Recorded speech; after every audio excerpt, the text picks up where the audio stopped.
Rich parents humiliated me and kicked me out. Now my business is thriving. I'm 27, and a year ago, I launched a tech company with a couple of college friends. We're doing awesome, financially solid, already turning a profit. Out of nowhere, a few days ago, my parents, both 54, who I haven't spoken to since I graduated college, called me up. They wanted to invest in my business and become partners. I shut that down fast. I didn't even bring it up with my partners. They know my parents are toxic, and there's no way in hell I let them anywhere near what we've built. Growing up, my parents were loaded. Dad's a dental surgeon, mom's a CFO at a big company. You'd think that'd mean a cushy childhood, but they treated me like crap. It's weird because I was the kid most parents would brag about, straight A student, super ambitious, never got in trouble. But they mocked me, neglected me, and made me feel like I was nothing. They had piles of money but barely covered my basic needs. I wore hand-me-downs, got no help with school projects, and when I dealt with bullies, they didn't care.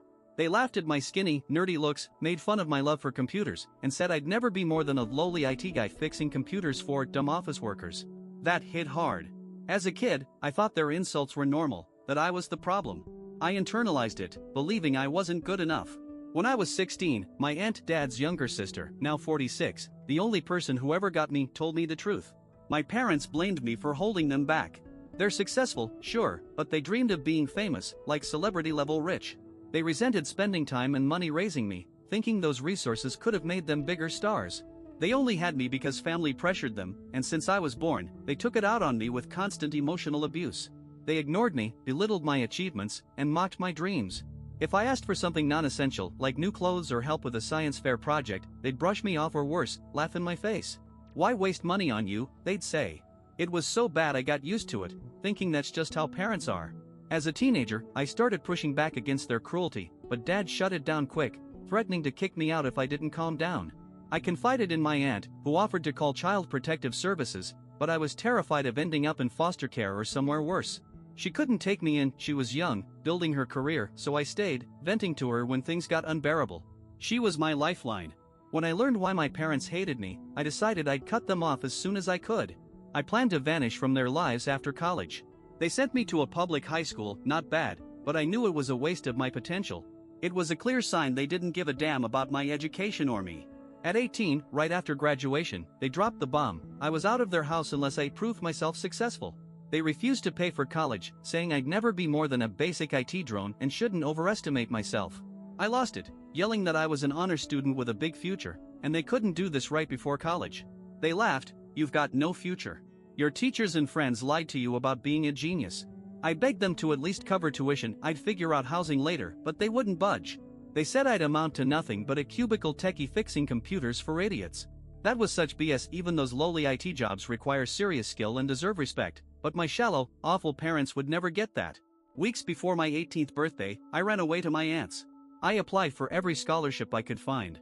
She tried talking my parents into helping, but they refused. I got into a solid college with an 80% scholarship for computer science. My aunt, who worked in sales and made way less than my parents, covered the rest. It wasn't cheap, but the scholarship made it manageable. I lived in the dorms, visited her when she wasn't on work trips, and my life changed. Without their constant abuse, my anxiety faded. I felt free, made friends, and met the guys who'd become my business partners. We started our IT company, and it's doing better than I ever dreamed. I figured my parents didn't care what I was up to, they ignored me all through school. But when I graduated top of my class, they showed up at my college ceremony. I hadn't invited them or bought them tickets, so they couldn't get in. After, I found them standing with my aunt, who was as annoyed as I was. I skipped drinks with friends to deal with them. For 2 hours in their hotel room, we argued. They were pissed I invited my aunt but not them, acting like they deserved to be there after kicking me out and refusing to pay for college. I let it all out, their abuse, their neglect, how it still screws with my head. I told them I never wanted to see them again and threatened a restraining order if they tried contacting me. Then I left to celebrate with my friends, refusing to let them ruin my day. My aunt later said they were furious and even talked about cutting me out of their will. I didn't care, I never expected a cent from them. Fast forward 7 years, no contact.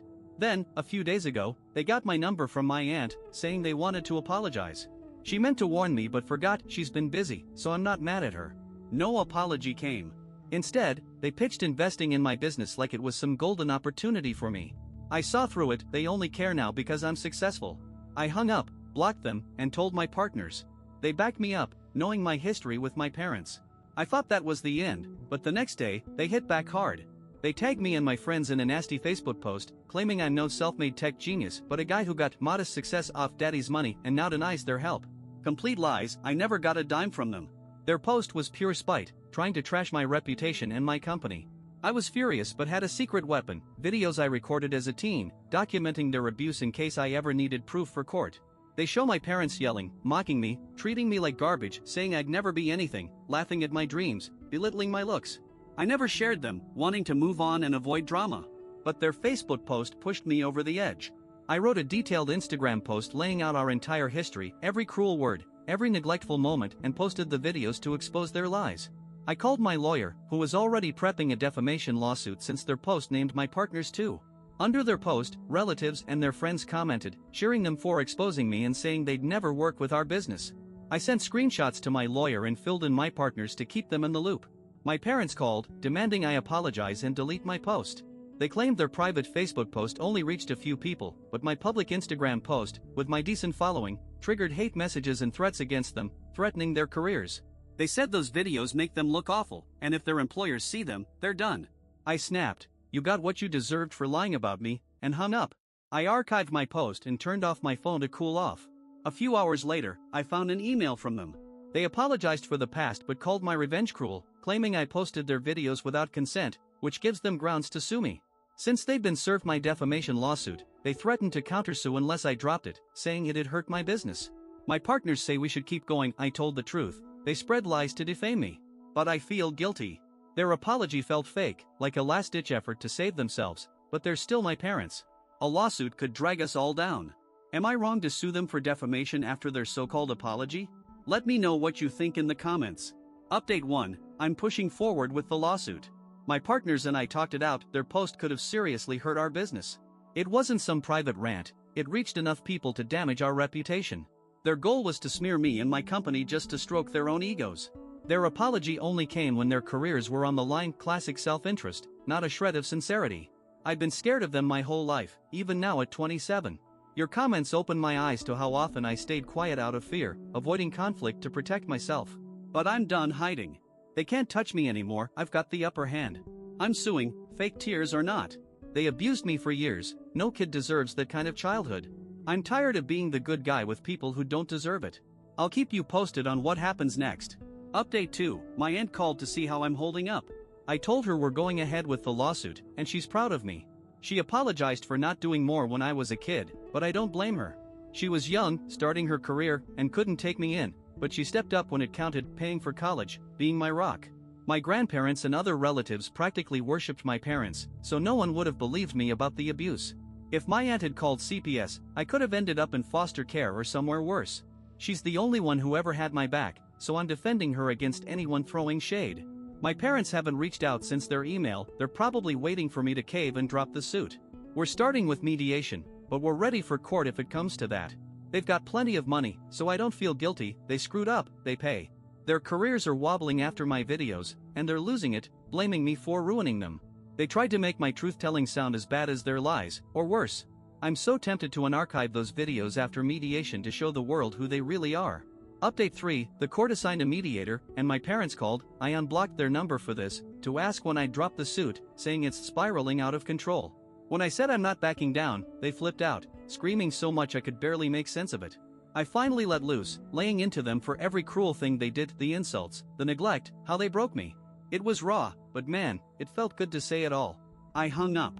They called back. Dad said I pissed him off and their tricks don't scare him. I cut them off again. Then they called my aunt, claiming my lawsuit's baseless, trying to guilt her into making me stop. She wasn't having it. She told them she feels bad but won't help, and if they keep harassing her, she'll call the cops for harassment. Absolute queen move.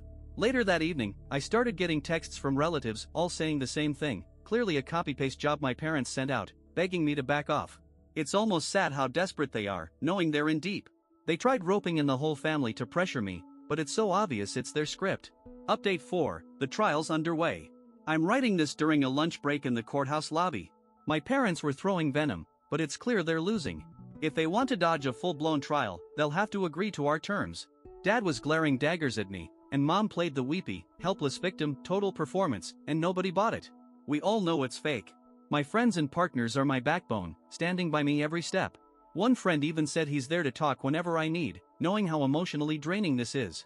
I'm so grateful for them and my aunt, despite my garbage parents. I'm starting to feel like I'm finally breaking free from their hold. So, what do you think? Am I right to drag this to court, or should I have let their half-assed apology slide? Were their lies bad enough to justify this fight? Drop your thoughts in the comments, check out our last video, link here, subscribe for more crazy stories, and thanks for watching.